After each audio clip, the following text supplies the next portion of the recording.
कृष्ण त्वदीयपदपङ्कजपञ्जरान्तम् अद्येव मे विशतु मानसराजहंसा। प्राणप्रयाणसमये कभवात वित्तये कण्ठावरोधनविदो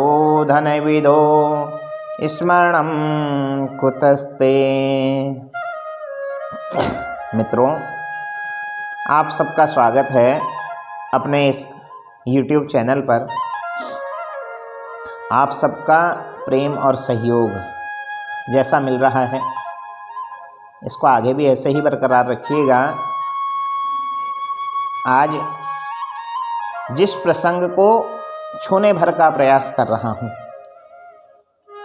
वह उस परमात्मा के मार्ग पर जब जीव चलता है, उसकी भक्ति करता है, तो परमात्मा पथ पथ पर उसका स्वयं संरक्षण करता है। अच्छा, भक्त के जीवन में कष्ट भी बहुत आते हैं, कठिनाइयाँ भी आती हैं। ऐसा नहीं है कि भक्त का जीवन बहुत सरल है। वैसे तो कहा भक्ति पंथ अति ही सरल। 3 मार्ग बतलाए भगवत प्राप्ति के: कर्म मार्ग, ज्ञान मार्ग और भक्ति मार्ग।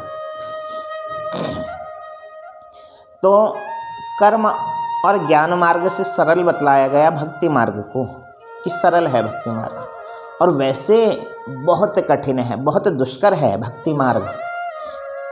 कई संत, कई भक्त क्या कहते हैं कि भक्ति मार्ग है कैसा? भक्ति पंथ अति ही कठिन, जैसे पेड़ खजूर। खजूर के पेड़ की तरह है। देखने में तो बड़ा सीधा लगता है। आप खजूर का पेड़ देखिए ना, कितना सीधा है, बड़ा सीधा लगता है। किंतु कभी उस पर चढ़ना पड़े तब लगता है कि यार बहुत कठिन है, बहुत कष्टदायक है, इतना आसान नहीं जितना हम सोच रहे थे। तो ऐसे ही भक्ति पंथ भी है। तो कह रहे हैं भक्ति पंथ अति ही कठिन, जैसे पेड़ खजूर। चढ़े तो चाखे प्रेम रस, गिरे तो चकनाचूर। उस पंथ पर जो चलकर मंजिल तक पहुंच जाता है, प्रेम रस अर्थात भगवान की भक्ति को पा लेता है, भगवान के प्रेम को प्राप्त कर लेता है। किंतु उस मार्ग से जो विचलित हो गया, उससे गिर गया, गिरे तो चकनाचूर, फिर उठ नहीं पाता। ऐसा यह मार्ग है। तो समय समय पर कष्ट भी आते हैं जीवन में, किंतु उन कष्टों में भी परमात्मा साथ देता है। कोई भी भक्त को आप देखिए, भक्तों के जीवन को देखिए, कोई ऐसा भक्त नहीं जिसके जीवन में कष्ट ना आए हों। मीराबाई, कितना कष्ट आया, जीवन पर्यंत कष्ट रहा। तुलसीदास, सूरदास आदि आदि जितने भी भक्त हुए भगवान के, उनके जीवन में सदैव कष्ट ही आया।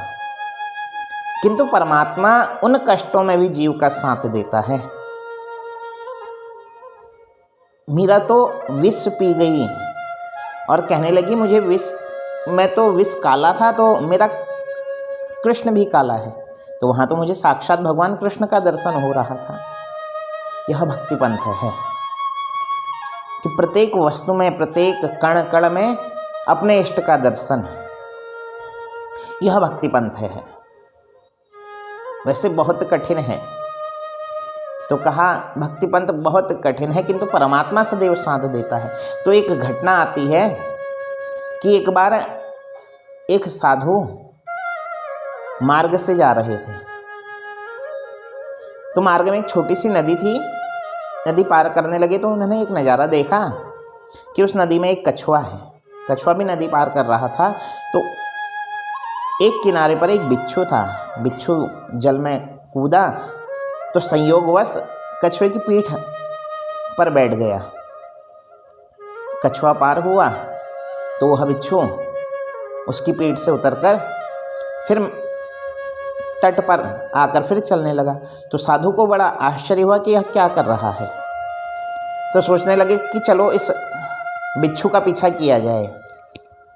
तो पीछा करते करते करते गए तो आगे देखा कि कोई एक दूसरे सन्यासी ध्यान मुद्रा पर बैठे हुए थे, परमात्मा के ध्यान में बैठे हुए थे, और यह बिच्छू धीरे धीरे उन्हीं सन्यासी की तरफ बढ़ने लगा।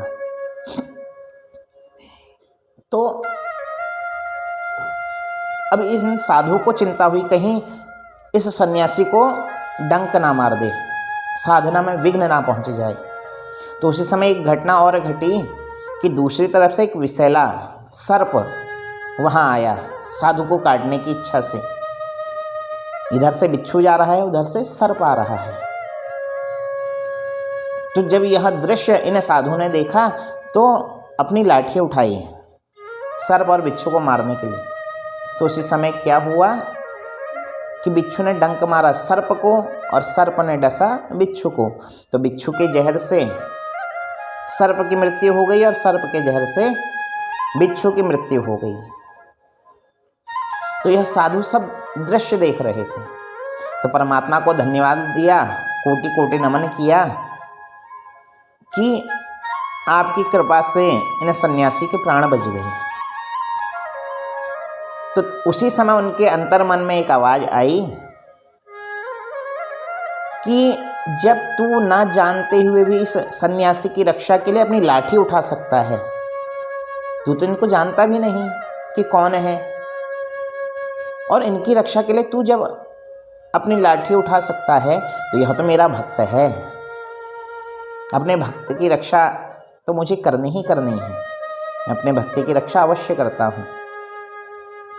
यह मेरा वचन है कि भक्तों की रक्षा मैं करता हूँ। भक्त तो मुझे अत्यधिक प्रिय हैं। भगवान तो स्वयं कहते हैं मैं भक्तन को दास, भक्त मेरे मुकुट मणि, कि मैं तो भक्तों का दास हूँ। जैसे भक्त मुझे बुला लें। तो आज मेरे इस भक्त को आवश्यकता पड़ी तो मुझे आना पड़ा,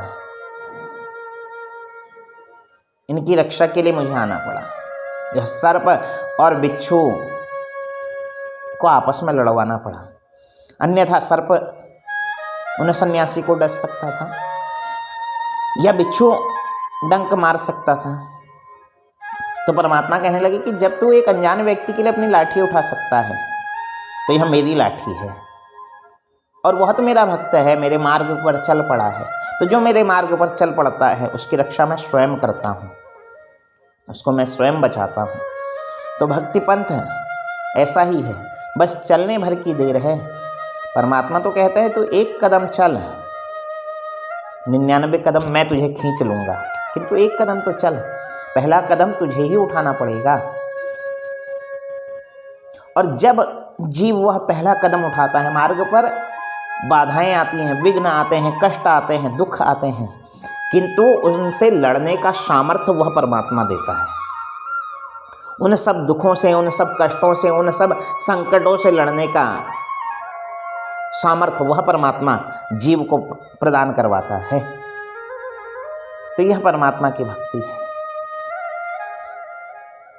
तो सभी परमात्मा के इस भक्ति मार्ग पर चलने का प्रयास करें, क्योंकि जीवन का एकमात्र लक्ष्य है येन केन प्रकारेण भगवत प्राप्ति। आप चाहे उसे कर्म मार्ग से करें, ज्ञान मार्ग से करें या भक्ति मार्ग से करें, प्राप्ति वही परमात्मा की है। आत्मा की यात्रा उस परमात्मा तक है। जब तक नहीं होगी बार बार जन्म और मृत्यु का बंधन लगेगा नारायण, बार बार जन्म और मृत्यु होगी। तो इस चक्र को समाप्त करने का एक ही मार्ग है भगवत प्राप्ति। येन केन प्रकारेण जीव भगवत प्राप्ति करे। तो हम सब परमात्मा के मार्ग पर चलें, परमात्मा की भक्ति हमें प्राप्त हो। परमात्मा स्वयं अपने भक्तों की रक्षा करता है, चाहे वो किसी मार्ग से भगवत प्राप्ति के लिए आप उसके मार्ग पर चले, चाहे कर्म मार्ग के द्वारा, ज्ञान मार्ग के द्वारा या भक्ति मार्ग के द्वारा। मार्ग 3 बतलाए गए, किंतु उनका लक्ष्य एक ही है, भगवत प्राप्ति, भगवत प्राप्ति, भगवत प्राप्ति। किसी भी मार्ग से आप चलें तो वह भगवत प्राप्ति हम सबके जीवन में आए।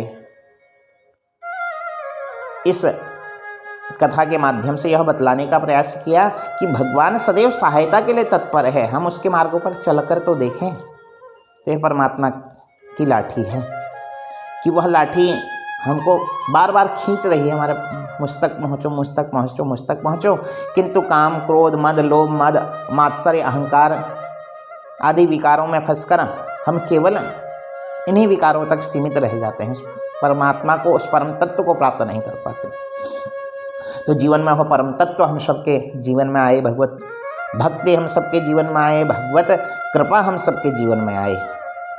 इसी आशय के साथ कल किसी नए प्रसंग को लेकर आप सबके सम्मुख उपस्थित होऊंगा, किसी नई परिचर्चा को लेकर उपस्थित होंगे, नए विषयों को लेकर फिर आपके सम्मुख आऊँगा। तो यदि वीडियो पसंद आई हो तो लाइक कीजिएगा, शेयर कीजिएगा, चैनल को सब्सक्राइब कीजिएगा, अन्य अपने मित्र बंधु बांधव आदि से भी इन चर्चाओं को करते रहिए। ये नहीं कह रहा हूँ कि सब काम धाम छोड़ दिया है, हर कार्य आवश्यक है उसके साथ, किंतु भगवत चिंतन, भगवत मनन जीवन में सदैव होता रहे। क्योंकि हनुमान जी क्या कह रहे हैं, कहा हनुमंत विपत्ति प्रभु सोई, जब तब सुमिरन भजन न होई। कि विपत्ति वही है कि जब जीवन में भजन हट जाए, तो जीवन में भजन आए। इसी कामना के साथ पुनः भेंट होगी। तब तक के लिए आज की राधे राधे, जय श्री राम, हर हर महादेव।